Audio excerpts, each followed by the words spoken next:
Hey parents, Master Show. I'm back with another orientation video for the after school program. So, pre-COVID, and we had a lot, and I wouldn't say a lot of times, it was a few times we'd get children coming in the door and you can tell that they are not feeling well. They've got a temperature, and then we'll ask them, hey, when did you start feeling sick? Well, I wasn't feeling good this morning. My mom gave me some Tylenol, my dad gave me some Tylenol, and they sent me to school. And so then the fever respikes again, then they're in the nurse's office, I can't get a hold of the parents. So let's talk about illnesses, medication, emergency drills, food allergies, injuries, clothing and personal belongings, and accident reports. That's what we're going to cover in this video. So let's talk about illnesses.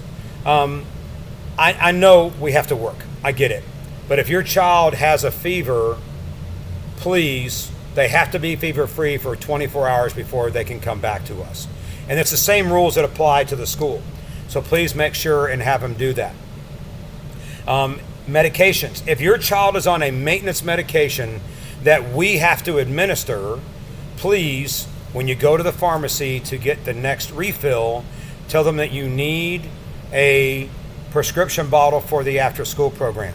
So on the paperwork that we sent to you, you can fill out the prescription information right there on as you're typing it in, and that will come to us.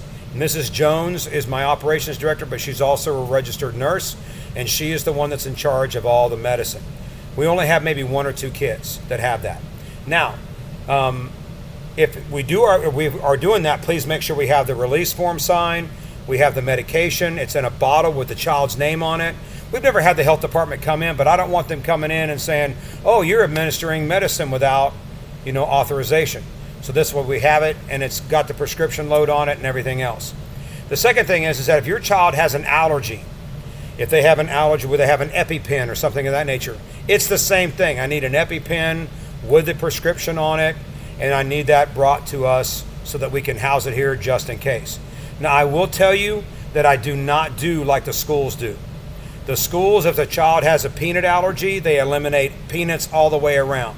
I really truly believe that's the wrong way to handle it, because even studies have shown the reason why we have children with more peanut allergies than ever before in any time history is because their exposure to peanuts has been diminished significantly, so not building that resistance. Now, there's some children that are never going to build a peanut resistance to peanuts. So we need to know about those food allergies, please. So when we're doing snack, we need to make sure that they're grabbing the right snack. If they're gluten, we make sure that we've got what we need to have in the building for them. Be working with you guys. So we just need to know about all those things. Please don't hide anything from us, because eventually we're going to find out. And I don't want to find out because we have a sick child, or we have to rush anybody to the emergency room, or behavior issues. So please, together we have to work on this as a whole in that setup. We will do emergency drills with them to show them in case there's never been an issue, but if there ever is an issue, where are we moving to? Like a fire drill. So we have one ingress point into the building. That's the 2 main glass doors. We have 3 egress points of the building. We have the one going out the main entrance. We have a locked door that has a safety lock on it. A safety door on the door handle on the after school room. Can't be opened from the outside, and it can only be open from the inside. Can only be opened from the inside. Apologize about that. Can only be opened from the inside of the door. And then we also have one out by the back of the mats. Same thing. That when they are going out the back of the mats, then if we need to take them out the back door, they can egress out that way as well. And we'll work with the children on that. So if we're saying like, hey, we're moving to door 1, door 2, door 3, they'll know exactly where we're going, and then if anything happens to the building. But we do everything we can to never have a situation happen, but just in case, the kids will know how to egress outside of the buildings should they have to. Injuries. If the kids are going to get injured, Mom and Dad, I've got 5 children, and I promise you, if they're active, they're going to get injured. It's just what they do. Please read the injury policy inside of the parent handbook. If we have an injury in the building, we're typically going to do an injury report. If it's something small, not a big deal. And the children have gotten into this what I call the Band-Aid mode. They want a Band-Aid on everything. And so unless they're bleeding, or unless it's an open cut where I can't, do anything about it, or I can't stitch it, then we'll put a Band-Aid on it. If it's not, I'm not going to put a Band-Aid on it.